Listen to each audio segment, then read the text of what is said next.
You pick up your phone like it called you. No sound sometimes, no reason either. Your hand just moves. Screen on, thumb up. One app, then another. Messages, feed, video, comment section, back out, refresh. Open something you checked 5 minutes ago, like maybe this time it will finally contain whatever you were looking for. You probably know the weird part already. A lot of the time, there's nothing there. Nothing useful, anyway. But still, you check again. This is the thing that people miss. Most of this does not feel dramatic while it is happening. It feels ordinary, harmless, small.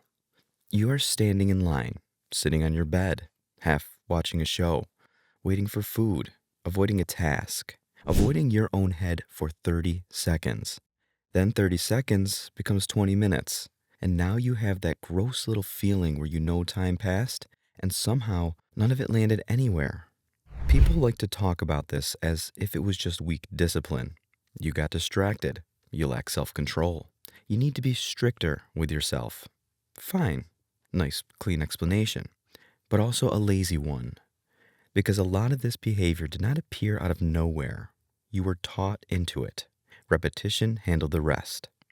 Apps are not passive little boxes sitting there, hoping you just use them responsibly. They are built to pull you back in. That is not paranoia. That is the business model. The longer you stay, the more they learn about you. The more they learn, the easier you are to hold. That is a pretty ugly sentence, yet it is still true.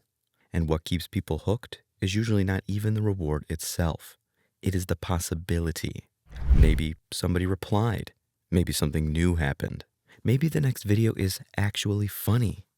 Maybe this refresh gives you the thing the last 6 refreshes didn't.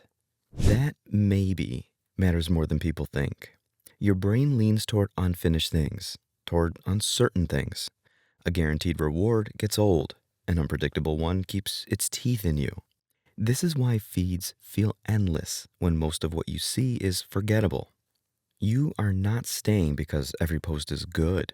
You are staying because the next one might be. The same reason people stand at slot machines and keep pulling. Not because every spin pays, but because one of them might. That uncertainty is strong, stronger than a boring, reliable reward.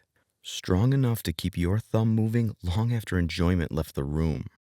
You can feel this happen in real time. Half the scrolling is not pleasure, it is searching. A low-level, restless search. Kind of hopeful, kind of numb. Kind of embarrassing when you notice it too clearly. And once the loop gets repeated enough, your body starts doing it before your mind gets involved. And that is when it gets creepy. You unlock the phone in the middle of another video. You open an app while talking to someone. You reach for stimulation during the tiny dead spaces of the day so fast that silence starts to feel broken. An elevator ride, bathroom, red light, microwave running. 2 quiet seconds in bed. God forbid nothing happens for a moment, so the phone rushes in.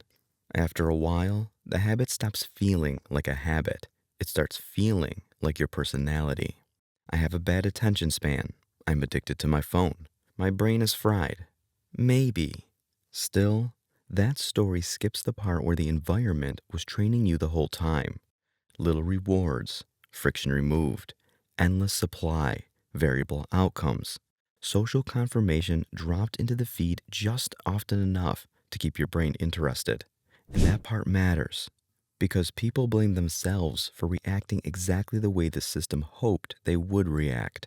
That does not mean you are powerless, but it does mean the shame story is incomplete. The design is the point. Notifications do not arrive in a nice clean bundle once a day. They show up one by one because one by one keeps you checking. Feeds do not end because endings let people leave.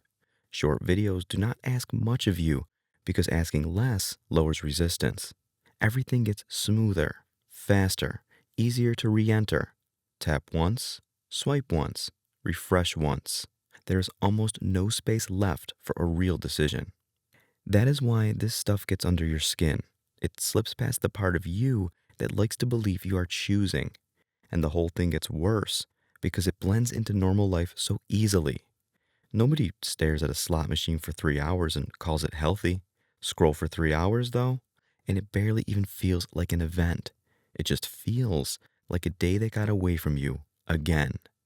That again is doing a lot of work, by the way. Again, you checked. Again, you lost time. Again, you told yourself this was the last one. That repetition changes people. Your attention gets thinner. Boredom becomes harder to tolerate. Thinking in one straight line starts feeling weirdly difficult. Even rest gets contaminated. You sit down to do nothing, and nothing somehow ended up doing the most exhausting kind of nothing possible. So the next time your hand reaches for your phone in the middle of some empty little moment, pay attention to how fast it happens, how automatic it feels, how personal something can feel after being repeated enough times. That is the part worth noticing, not the guilt, not the lecture, just the pattern. Because once you see the pattern clearly, it gets a lot harder to keep pretending you built it by yourself.